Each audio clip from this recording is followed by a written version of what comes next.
Hello नमस्कार, आप सभी का बहुत-बहुत स्वागत है हमारे चैनल पर। तो जैसा कि आप लोगों को ज्ञात होगा, आपके अपने चैनल हिंदी ग्रुप स्टडी के माध्यम से Hindi PGT, PGT, net, JRF जैसी आदि एग्ज़ाम की तैयारी कराई जाती है। जो लोग चैनल पर नए हैं, चैनल को सब्सक्राइब ज़रूर करें, साथ ही बेल आइकन प्रेस करें, जिससे कि मेरा जो भी नया वीडियो आए उसका नोटिफिकेशन सबसे पहले आप तक पहुँचे। और सभी से रिक्वेस्ट है, जो लोग हमारे पहले से जुड़े हुए हैं हमारे चैनल से, उन लोगों को एक बात बताना चाहूँगी, क्योंकि मेरे चैनल का नाम चेंज हो गया है। पहले स्टडी ग्रुप हिंदी नाम था इस चैनल का, लेकिन अब कुछ वजह के कारण इसमें चेंजिंग करना पड़ा है और इस अब चैनल का नाम हो गया है, वो है हिंदी ग्रुप स्टडी। तो आप लोगों से निवेदन है कि आप कंफ्यूज बिल्कुल मत होइएगा। जो स्टडी ग्रुप हिंदी था वही अब हिंदी ग्रुप स्टडी बन गया है, थोड़ा सा चेंज किया है मैंने। तो चलिए देखते हैं, पहला प्रश्न है। आज हमने जो आज का प्रैक्टिस सेट है वो हिंदी कहानी से रिलेटेड है, और इसमें हमने कुछ पहले 2 प्रैक्टिस सेट करा दिए हैं कहानी के, और आज नेक्स्ट प्रैक्टिस सेट है कहानी का। और उम्मीद करते हैं आप सभी के लिए ये प्रैक्टिस सेट उपयोगी होगा, चाहे वो कोई सी एग्ज़ाम हो, चाहे टीजीटी पीजीटी हो, या फिर नेट जेआरएफ हो, या फिर जेएससी हो, या फिर कोई सामान्य हिंदी का प्रैक्टिस सेट हो, एग्ज़ाम हो, तो सभी के लिए उपयोगी है। तो चलिए देखते हैं, पहला प्रश्न है हमारा। पहला प्रश्न है, यशपाल एक कहानी के रूप में जाने जाते हैं। बताना है कि यशपाल जो हैं किस रूप की कहानियाँ लिखते हैं, किस प्रकार की कहानियाँ लिखते हैं। ऑप्शन है प्रगतिवादी हैं, प्रयोगवादी हैं, काल्पनिक कहानियाँ हैं, या फिर हैं समाजवादी कहानियाँ। तो ऑप्शन जो आंसर हो जाएगा इसका हो जाएगा फर्स्ट सही। यशपाल की मूल रूप से प्रगतिवादी कहानियाँ ही लिखी हैं, क्योंकि इनका जो आलोचना है या फिर इनका जो भी साहित्य है वो मूल रूप से प्रगतिवादी की श्रेणी में आता है। ज़्यादा नहीं, लेकिन कुछ इन्होंने अपना संग्रह कुछ अलग हटकर किया है, लेकिन प्रगतिवादी पे इन्होंने थोड़ा सा ज़्यादा ध्यान दिया है, तो इसीलिए इसका जो आंसर हो जाएगा फर्स्ट हो जाएगा प्रगतिवाद। ठीक है। इसके बाद है दूसरा प्रश्न है, कहानी वह ध्रुपद है, ध्रुपद की तान है, जिसमें गायक महफिल शुरू होते ही अपनी संपूर्ण प्रतिभा दिखा देता है। एक क्षण में चित्त को इतने माधुर्य से परिपूर्ण कर देता है जितना रात भर गाना सुनने से भी नहीं हो सकता। ये कथन हमको बताना है कि ये महत्वपूर्ण कथन किसका है। ऑप्शन है मुक्तबोध हैं, जयशंकर प्रसाद हैं, रविंद्रनाथ टैगोर हैं, और लास्ट ऑप्शन है प्रेमचंद। तो कहानी का जो आंसर हो जाएगा वो हो जाएगा डी सही, यानी कि प्रेमचंद का कहानी के विषय में बहुत ही योगदान रहा है, और ये कहानी के सम्राट माने जाते हैं प्रेमचंद।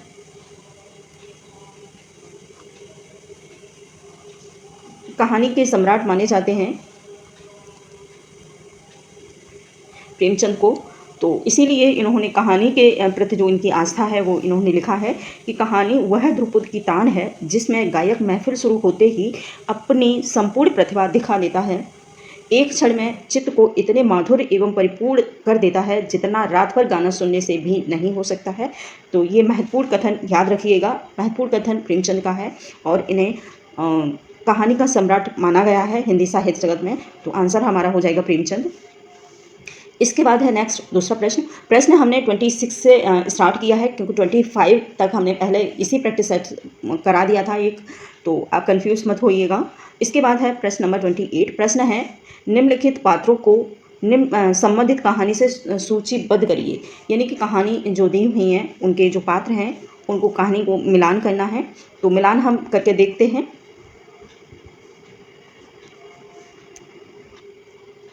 इसके बाद ऑप्शन है, इसके पहला है ऑप्शन प्रकाश। ऑप्शन मैं बता देती हूँ, उसके बाद मिलान करके बताऊँगी, और ठीक है।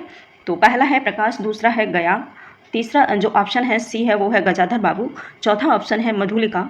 इसका मिलान करके देखिएगा आप। प्रकाश जो है एक और जिंदगी कहानी का पात्र है, दूसरा है गया है गिल्ली डंडा कहानी का, और ये कहानी प्रेमचंद की महत्वपूर्ण कहानी रही है। इसके बाद है गजाधर है वापसी कहानी बहुत ही फेमस कहानी रही है उषा प्रियंवदा की, जिसमें रिटायर्ड होके जो लोग आते हैं उसके उनका जीवन किस तरह गुजरता है इस बारे में उन्होंने बताया है। तो गजाधर जो है वापसी कहानी का पात्र है। इसके बाद आता है लास्ट मधुलिका कहानी का, जो मधुलिका पात्र है पुरस्कार कहानी की, और ये पुरस्कार कहानी प्रसाद की बहुत ही महत्वपूर्ण कहानी रही है। तो इस प्रकार से आप लोग, मैं पेन देख लूँ अपना कहाँ है, इस प्रकार से आप जो इसका सही आंसर है वो आप लोग लिख लीजिएगा। आंसर है 3 4 2 1। ठीक है, 3 4 2 1, यानी कि सी सही है आंसर इसका। तो इस पर आप लोग निशान लगा लें। इसके बाद है नेक्स्ट दूसरा प्रश्न है, निर्मल वर्मा की परिंदे कहानी को किसने प्रथम कहानी माना है? महत्वपूर्ण ये प्रश्न है, इसको आप ज़रूर ऐड करेंगे अपने नोट्स में, क्योंकि अलग हटकर प्रश्न बनते हैं एग्ज़ाम में, तो नॉर्मल प्रश्न नहीं आते हैं मोस्टली एग्ज़ाम में, तो इसको थोड़ा सा हटकर प्रश्न है, तो आप इसे नोट कर लेंगे। तो ऑप्शन है इसका नंद दुलारी वाजपेयी, हजारी प्रसाद द्विवेदी हैं, नामवर सिंह हैं और हैं रामविलास शर्मा। तो आंसर इसका जो हो जाएगा नामवर सिंह। नामवर सिंह निर्मल वर्मा की परिंदे कहानी को हिंदी की प्रथम कहानी मानते हैं। वैसे तो इंदुमती कहानी को माना जाता है हिंदी की प्रथम कहानी, जो किशोरीलाल वाजपेयी की द्वारा लिखित है, जिसका समय है 1900 में लिखी गई है, और किशोरीलाल वाजपेयी की।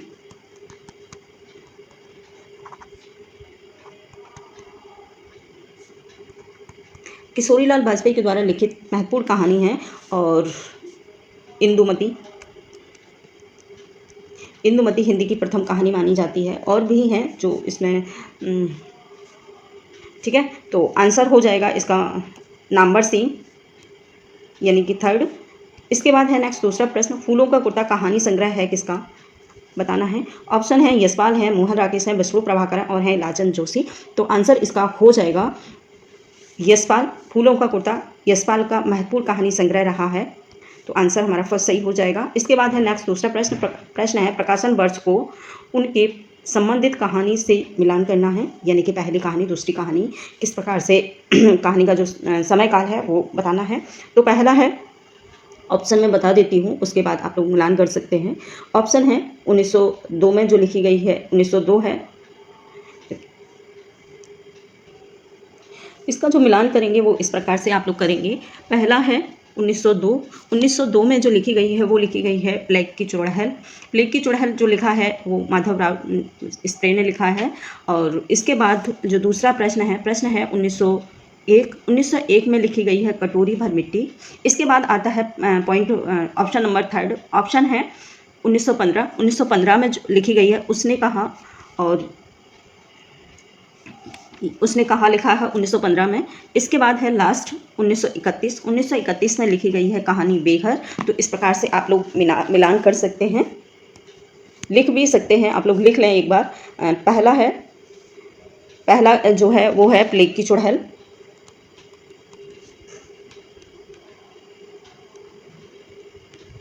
प्लेग की चुड़ैल। दूसरा है जो इसका है 1901 में लिखी गई है कटोरी भर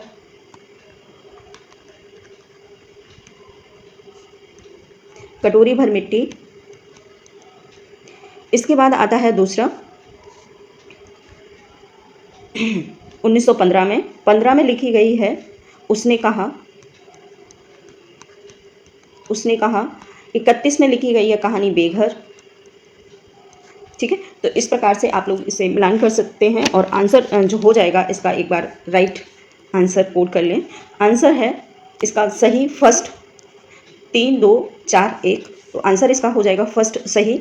इसके बाद है नेक्स्ट दूसरा प्रश्न है पुरानी और नई कहानी के बीच बदलाव का बिंदु है नई वैचारिक दृष्टि। ये कथन किसका है? महत्वपूर्ण ये परिभाषा है नई कहानी की, तो आप लोग इसे जरूर ऐड कर लेंगे अपने नोट्स में। और ये बताना है कि ये महत्वपूर्ण कहानी की जो परिभाषा है वो किसने दी है, कि पुरानी और नई कहानी के बीच बदलाव का एक बिंदु है वो है नई वैचारिक दृष्टि।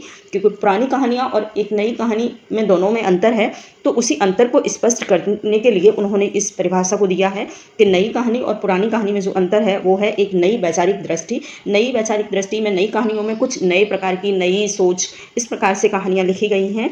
तो ये परिभाषा बताना है कि ये महत्वपूर्ण परिभाषा है किसकी। ऑप्शन है कमलेश्वर हैं, डॉक्टर गणपत चंद्र गुप्त हैं, मार्कंडे हैं और हैं इलाचंद्र जोशी। तो आंसर जो हो जाएगा इसका हो जाएगा कमलेश्वर। महत्वपूर्ण रहा है इनका नई कहानी के इनका योगदान, तो आंसर हो जाएगा कमलेश्वर।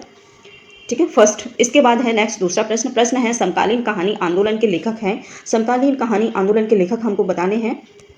ठीक है, ऑप्शन है महिप सिंह हैं, डॉक्टर गंगा प्रसाद बिमल हैं और हैं निर्मल वर्मा। लास्ट आता है नाम अज्ञेय का, तो अज्ञेय तो प्रयोगवादी कवि रहे हैं, तो इनका कोई मतलब नहीं है। तो आंसर हो जाएगा इसका बी सही, गंगा प्रसाद बिमल समकालीन कहानी के रहे हैं ये लेखक प्रवर्तक। तो आंसर इसका हो जाएगा बी सही। इसके बाद है नेक्स्ट दूसरा प्रश्न है किस पत्रिका में समांतर कहानी आंदोलन का जमकर विरोध किया गया है। महत्वपूर्ण ये प्रश्न है आप सभी के लिए, आप लोग ज़रूर ध्यान से इनको काम करा करें। और जहाँ भी प्रश्न अगर कुछ अलग लगता है तो उसे ज़रूर अपने नोट्स में ऐड करते चला करें। तो आंसर जो प्रश्न है इसका कि किस पत्रिका में समांतर कहानी का बहुत ही विरोध हुआ था, वो है धर्मयुग कहानी। वो पत्रिका शारिका, आधार, महत्वपूर्ण, ये इसके ऑप्शन हैं। इसमें 3 ही ऑप्शन दिए हुए हैं, तो आप लोग कन्फ्यूज़ बिल्कुल मत होइएगा। तो आंसर हो जाएगा इसका धर्मयुग। धर्मयुग जो पत्रिका थी उसमें समांतर कहानी के प्रति बहुत सारा आंदोलन चला था, बहुत इस कहानी का मतलब कहानी का विरोध हुआ था समांतर कहानी का। तो इसीलिए आंसर हो जाएगा इसका 20 ए सही, यानी कि धर्मयुग।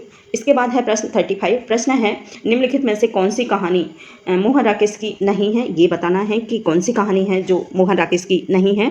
ठीक है, इसके बाद है मलमे का मालिक। मलमे का मालिक कहानी के लेखक कौन है? ऑप्शन है कमलेश्वर का हमें बताना है कि कमलेश्वर किस कहानी के लेखक हैं। ठीक है, खोया हुआ जल, दूसरा है पागल कुत्ते का मसीहा और है परमात्मा का कुत्ता।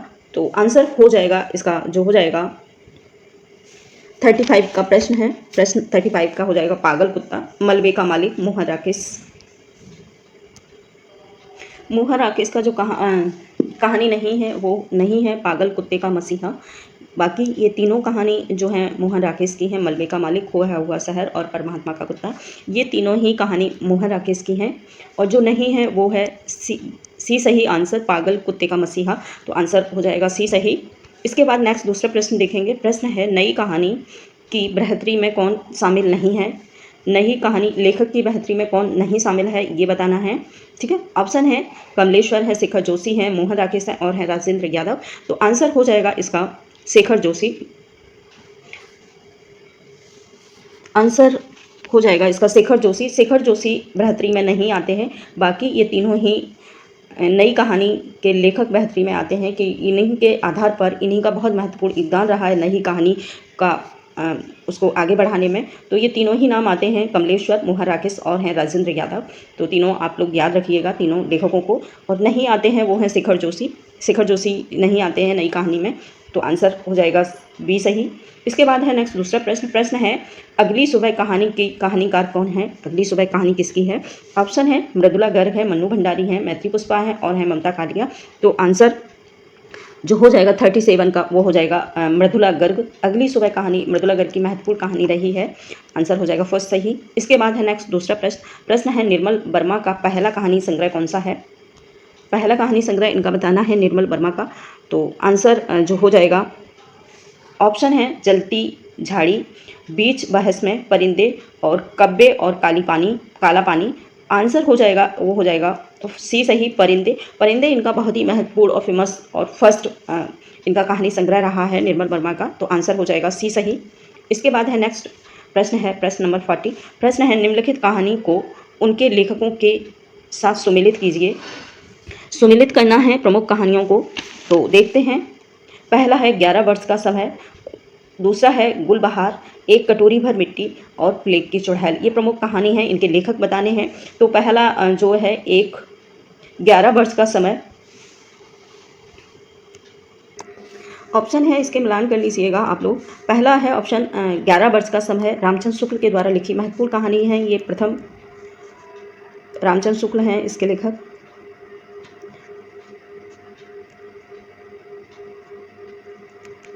रामचंद्र शुक्ल के लेखक हैं इसके। इसके बाद है गुलबहार, किशोरी लाल की है।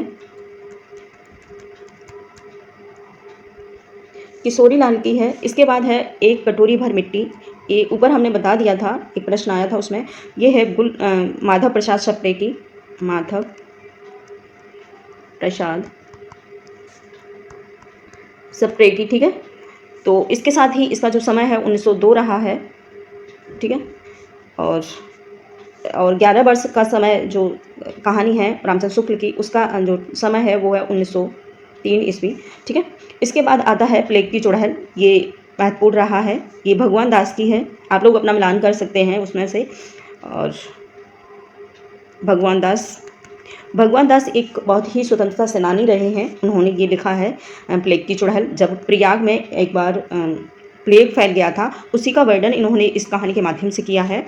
तो बता सकते हैं, इसमें ये भी नोट कर सकते हैं कि ये प्लेग की चुड़ैल जो कहानी है वो कहाँ से रिलेटेड है, किस का इसमें वर्णन किया हुआ है। तो प्रयाग से इसका उल्लेख हुआ है, यानी कि इलाहाबाद।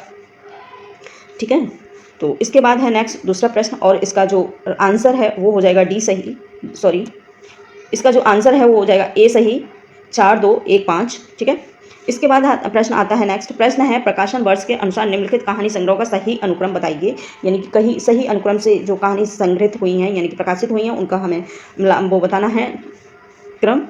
ऑप्शन है, ऑप्शन इसका सिर्फ मैं आंसर बताऊंगी, क्योंकि बार बार ऑप्शन बोलने से कोई फ़ायदा नहीं होती। तो आंसर है फांसी, बिखरे हुए मोती, सतवीं के बच्चे और 2 बाघ। आंसर इसका सही हो जाएगा डी सही, तो आप लोग इसको लगा लें। इसके बाद है नेक्स्ट दूसरा प्रश्न है, निम्नलिखित में से कौन सा कहानी संग्रह रेणु का नहीं है, तो वो बताना है। ऑप्शन है आदिम रात्र की महक, अग्निखोर, अच्छे आदमी और है गरीबी हटाओ। तो आंसर हो जाएगा गरीबी हटाओ, आंसर हो जाएगा गरीबी हटाओ। इसके बाद है नेक्स्ट दूसरा प्रश्न है, कौन सा कहानी संग्रह प्रेमचंद का नहीं है। ऑप्शन है प्रेम पच्चीसी, प्रेम द्वादशी, प्रेम मोहब्बत की राहें और है सप्त सरोज। तो ऐसा माना जाता है कि प्रेमचंद के टोटल 7 कहानी संग्रह रहे हैं।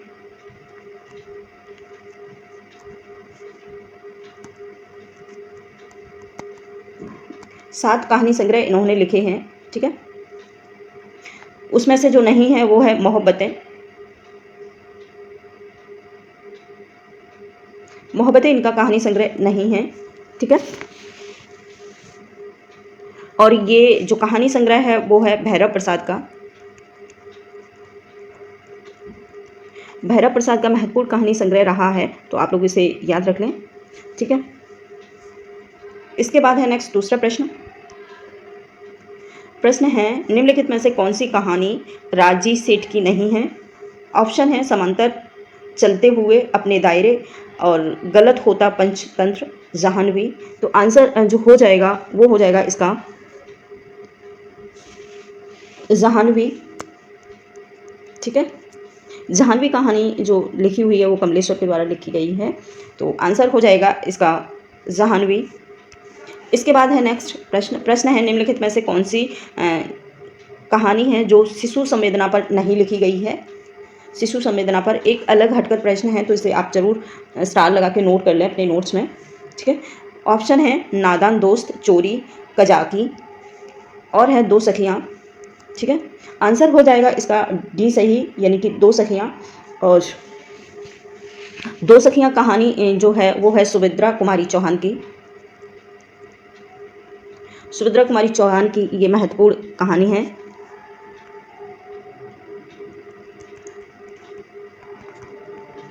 ठीक है, और इसमें जो 2 सखियां हैं उनका नाम है मुन्नी और दूसरा नाम है रामी।